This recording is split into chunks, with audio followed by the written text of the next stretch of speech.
Chapter 7. My slumbers are filled with disturbing dreams. The face of the red-headed girl intertwines with gory images from earlier Hunger Games, with my mother withdrawn and unreachable, with Prim emaciated and terrified. I bolt up screaming for my father to run as the mind explodes into a million deadly bits of light. Dawn is breaking through the windows. The capital has a misty, haunted air. My head aches, and I must have bitten into the side of my cheek in the night. My tongue probes the ragged flesh, and I taste blood. Slowly, I drag myself out of bed and into the shower. I arbitrarily punch buttons on the control board and end up hopping from foot to foot as alternating jets of icy cold and steaming hot water assault me. The numb deluge in lemony foam that I have to scrape off with a heavy bristled brush. Oh well, at least my blood is flowing. When I'm dried and moisturized with lotion, I find an outfit has been left for me at the front of the closet. Tight black pants, a long-sleeved burgundy tunic, and leather shoes. I put my hair in the single braid down my back. This is the first time since the morning of the reaping that I resemble myself. No fancy hair and clothes, no flaming capes. Just me. Looking like I could be headed for the woods. It calms me. Hamish didn't give us an exact time to meet for breakfast, and no one has contacted me this morning, but I'm hungry, so I head down to the dining room, hoping there will be food. I'm not disappointed. While the table is empty, a long board off to the side has been laid with at least 20 dishes. A young man, an Avox, stands at attention by the spread. When I ask if I can serve myself, he nods assents.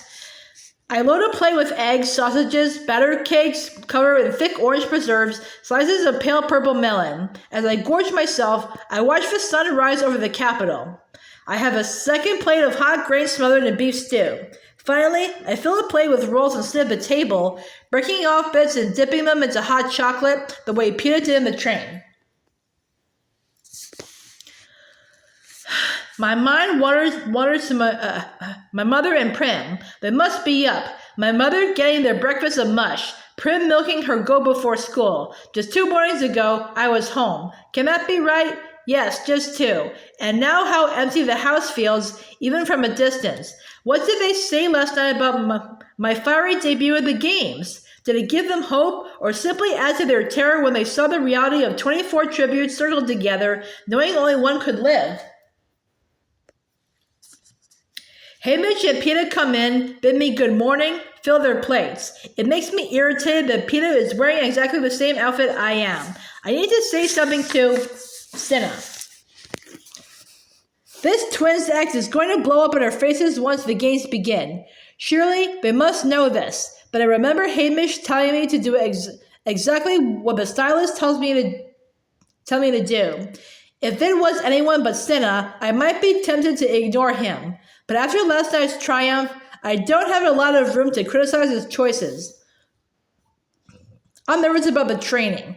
There will be 3 days in which all the tributes practice together. On the last afternoon, we'll each get a chance to perform in private before the game makers. The thought of meeting the other tributes face to face makes me queasy. I turn the roll I have just taken from the basket over and over in my hands, but my appetite is gone. When Hamish has finished several platters of stew, he pushes back his plate with a sigh. He takes a flask from his pocket and takes a long pull on it and leans his elbows on the table. So, let's get down to business. Training. First off, if you like, I'll coach you separately. Decide now. Why would you coach us separately? I ask. Say if you had a secret skill you might not want the other to know about, says Hamish. I exchange a look with Peter. I don't have any secret skills, he says, and I already know what yours is, right? I mean, I've eaten enough of your squirrels.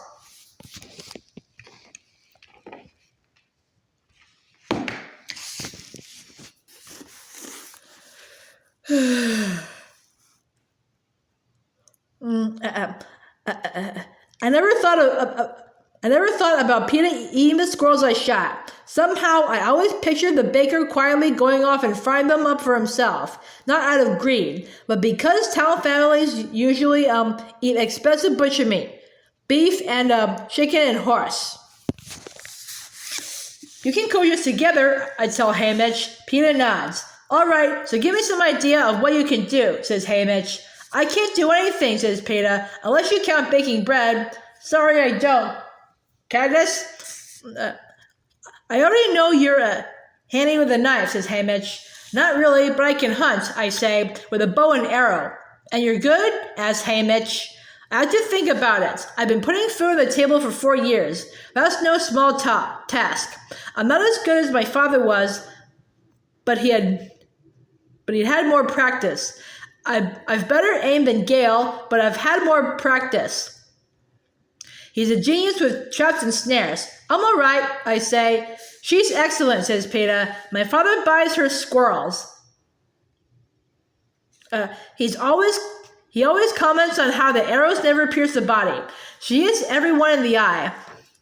It's the same with the rabbits she sells the butcher. She can even bring down deer. This assessment of my skills from Peeta takes me totally by surprise.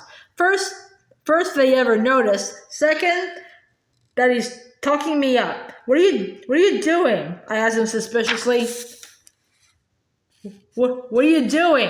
If he's going to help you, he has to know what you're capable of. Don't underrate yourself, says Peeta. I don't know why, but this rubs me the wrong way. What about you? I've seen you in the market. You can lift 100-pound bags of flour. I snap at him. Tell him that. That's not nothing. Yes, and I'm sure the arena will be full of bags of flour for me to chuck at people. It's not like being able to use a weapon. You know it isn't, he shoots back. He can wrestle, I tell Haymitch. He came in second in our school competition last year, only after his brother. What use is that? How many times have you seen someone wrestle someone to death? Says Peeta in disgust. There's always hand-to-hand combat. All you need is to come up with a knife, and you'll at least stand a chance. If I get jumped, I'm dead. I could hear my voice rising in anger. But you won't. You'll be living up in some tree eating raw squirrels and picking off people with arrows. You know what my mother said to me when she came to say goodbye, as if to cheer me up? She says maybe District 12 will finally have a winner. Then I realized she didn't mean me, she meant you, burst out Peeta. Oh, she meant you. I say with a wave of dismissal. She said, she's a survivor, that one. She is, says Peeta. That pulls me up short. Did his mother really say that about me? Did she rate me over her son? I see the pain in Peeta's eyes and know he isn't lying.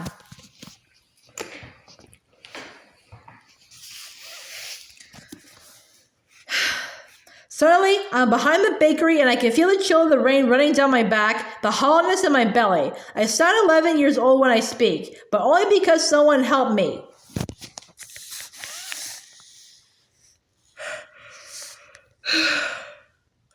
Peeta's eyes flicker down to the roll of my hands, and I know he remembers that day too, but he just shrugs. People will help you in the arena. They'll be tripping over each other to sponsor you. No more than you, I say. Peeta rolls his eyes at Haymitch. She has no idea the effect she can have. He runs his fingernail along the wood grain of the table, refusing to look at me. What on earth does he mean? People help me? When we were dying of starvation, no one helped me. No one except Peeta. Once I had something to barter with, things changed. I'm a tough trader. Or am I? What effect do I have? That I'm weak and needy? Is he suggesting that I got good deals because people pitied me? I try to think if this is true. Perhaps some of the merchants were a little generous to their trades, but I always attributed that to their long-standing relationship with my father. Besides, my game is first class. No one pitied me. I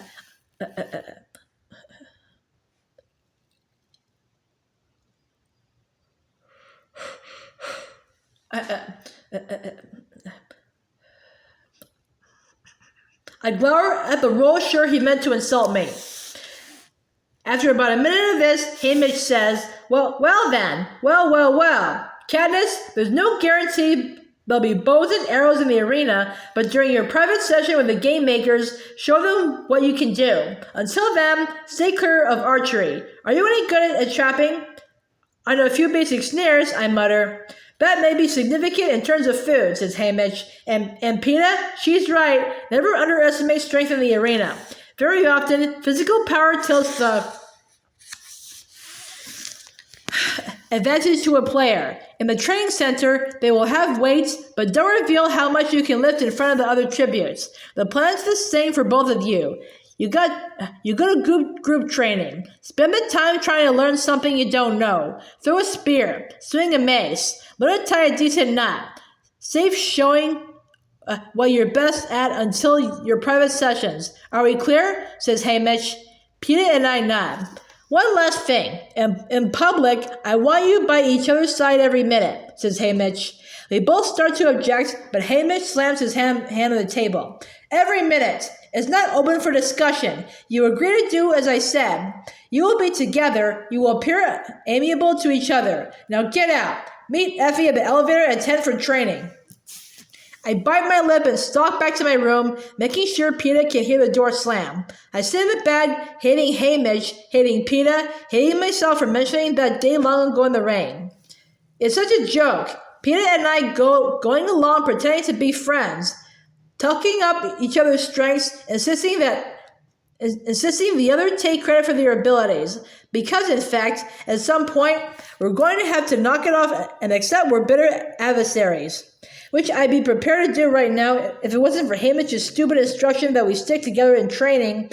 It's my own fault, I guess, for telling him he didn't have to coach us separately. But that didn't mean I wanted to do everything with Peeta, who, by the way, clearly doesn't want to be partnering up with me either.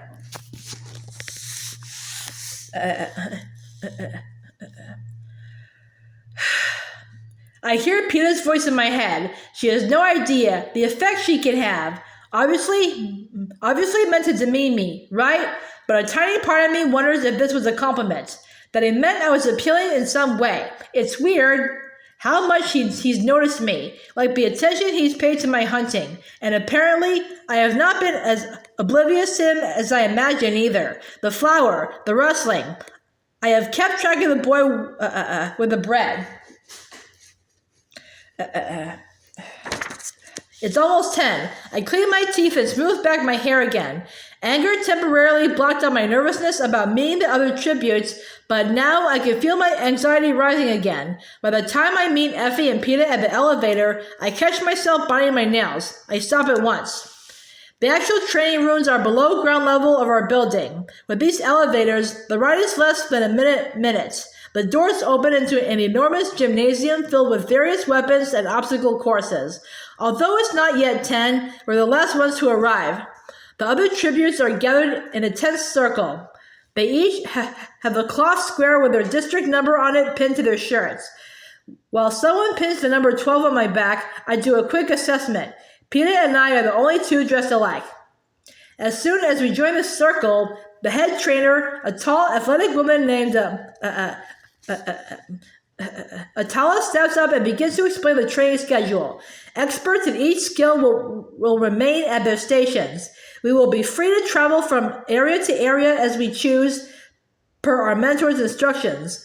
Some of the stations teach survival skills, others fighting techniques. We are forbidden to engage in any combative exercise with another tribute. There are assistants on hand if we want to practice with a partner. When Atala begins to read down the list of the skill stations, my eyes can't help flitting around to the other tributes. It's the first time we've been assembled on level ground in simple clothes. My heart sinks. Almost all the boys and at least half of the girls are bigger than I am, even though many of the tributes have never been fed properly. You can see it in their bones, their skin, the hollow look in their eyes. I may be smaller naturally, but overall, my family's resourcefulness has given me an edge in that area. I stand straight, and while I'm thin, I'm strong. The meat and plants from the woods combined with the exertion it took to get them have given me a healthier body than most of those I see around me. The exceptions are the kids from the wealthier districts, the volunteers, the ones who have been fed and trained throughout their lives for this moment. The tributes from 1, 2, and 4 traditionally had this look about them. It's technically against the rules to train tributes before they reach the capital, but it happens every year. In District 12, we call them the career tributes, or just the careers. And like as not, the winner will be one of them. The slight advantage I held coming into the training center, my fiery entrance last night, seems to vanish in the presence of my competition. The other tributes were jealous of us, but not because we were amazing, because our stylists were. Now I see nothing but contempt of the glances of the career tributes. Each must have 50 to 100 pounds on me.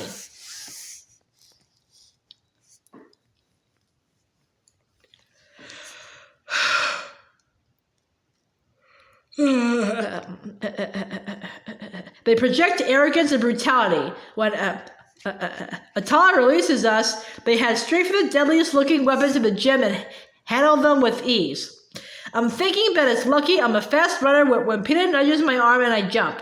He is still beside me, per Hamish's instructions. His expression is sober.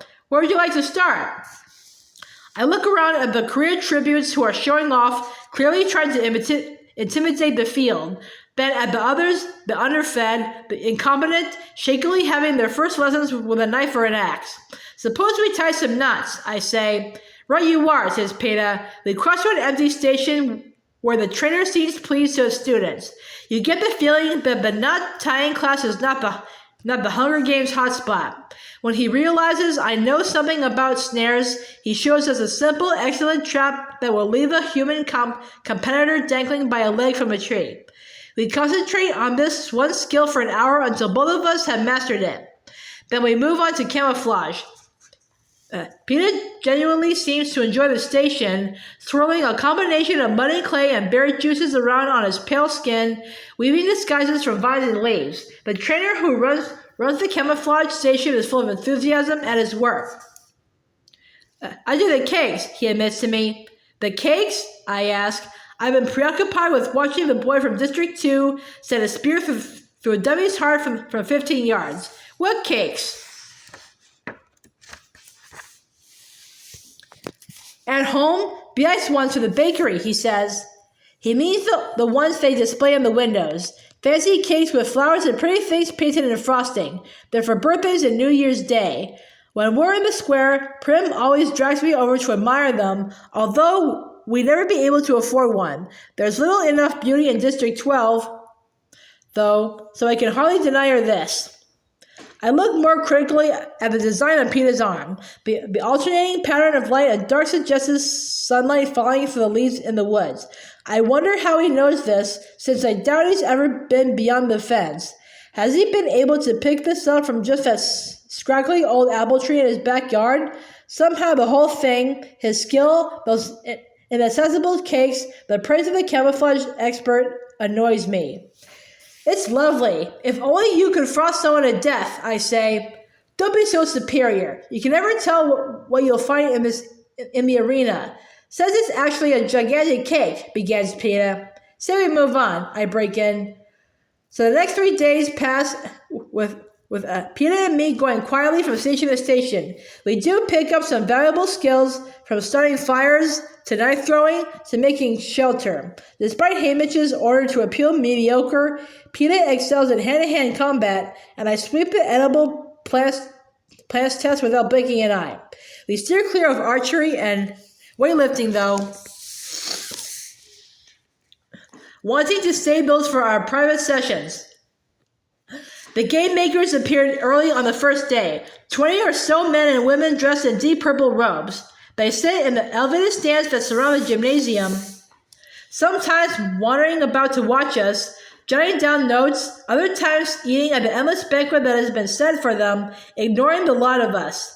But they do seem to be keeping their eyes on the District 12 tributes. Several times I looked up to find one fixated on me. They consult with the trainers during our meals as well. We see them all gathered together when we come back.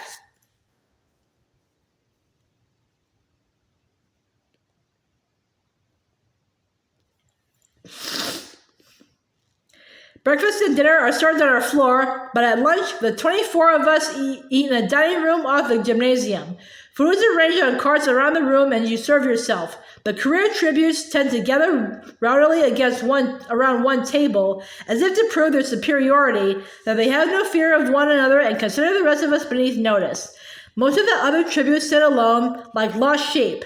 No one says a word to us. Peeta and I eat together, and since Hamish keeps dogging us about it, try to keep up a friendly conversation during the meals.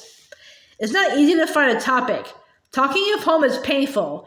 Talking of the present, unbearable. One day, Peeta empties her breadbasket and points out how they have been careful to include types in the districts along with the refined bread of the capital. The fish-shaped loaf tinted green with seaweed from District 4. The crescent moon roll dotted with seeds from District 11. Somehow, although it's made from the same stuff, it looks a lot more appetizing than the ugly drop biscuits that are the standard fare at home. And there you have it, says Peeta, scooping the breads back in the basket. You certainly know a lot, I say. Only about bread, he says. Okay, now laugh as if I'd said something funny. We both give a somewhat convincing laugh and ignore the stares from around the room. All right, I'll keep smiling pleasantly and you talk, says Peeta. It's wearing us both out, Hamish's direction and be friendly, because ever since I slammed my door, there's been a chill in the air between us. We have our clothes. Did I ever tell you about the time I was chased by a bear? I ask. No, but it sounds fascinating, says Peeta. I try and animate my face as I recall the events, a true story, in which I foolishly challenged a black bear over the rights to a beehive. Peeta laughs and asks questions right on cue. He's much better at this than I am.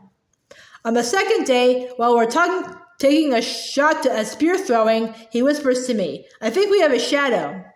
I throw my spear, which I'm not too bad at actually, if I don't have to throw too far, and see the little girl from District 11 standing back a bit, watching us.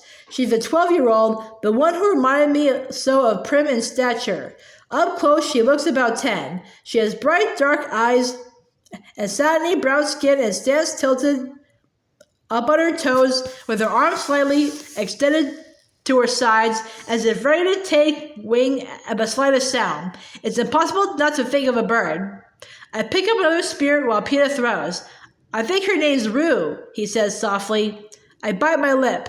Rue is a small yellow flower that grows in the meadow. Rue, primrose. Neither of them could tip a scale at 70 pounds soaking wet. What can we do about it? I ask him, more harshly than I intended. Nothing to do, he says back, just making conversation.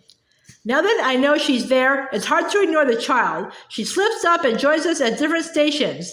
Like me, she's clever with plants, climbs swiftly, and has good aim. She can hit the target every time with a slingshot. But what's a slingshot against a 220-pound male with a sword? Back on the District 12 floor, Hamish and Effie grill us through a breakfast and dinner about every moment of the day. What we did, who watched us, how the other tributes size up. Cinna and Portia aren't around, so there's no one to add any sanity to the meals. Not that Hamish and Effie were fighting anymore. Instead, they seem to be one of one mind, determined to whip us into shape. Full of endless directions about what we should do and not do in training. Peeta is more patient, but I become fed up and surly. When we finally escape to bed the second night, Peeta mumbles, someone ought to get Hamish a drink. I make a sound that is somewhere between a snort and a laugh, then catch myself.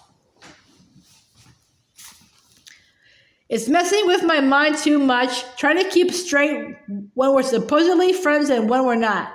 At least when we get into the arena, I'll know where we stand. Let's pretend when there's no one around. All right, Katniss, he says tiredly. After that, we only talk in front of people. On the third day of training, they start to call us out of lunch for our private sessions with the game makers. District by district, first the boy, then the girl tribute. As usual, District 12 is slated to go last.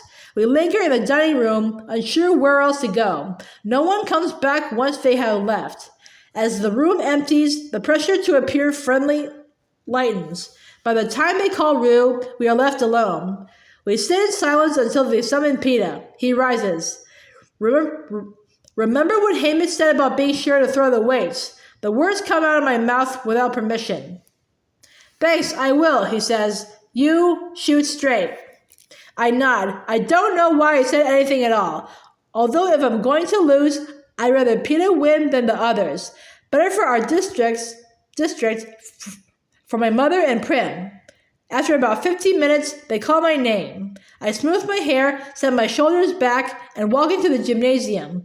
Instantly, I know I'm in trouble. They've been here too long, the game makers. Sat through 23 other demonstrations. Had too much wine, most of them.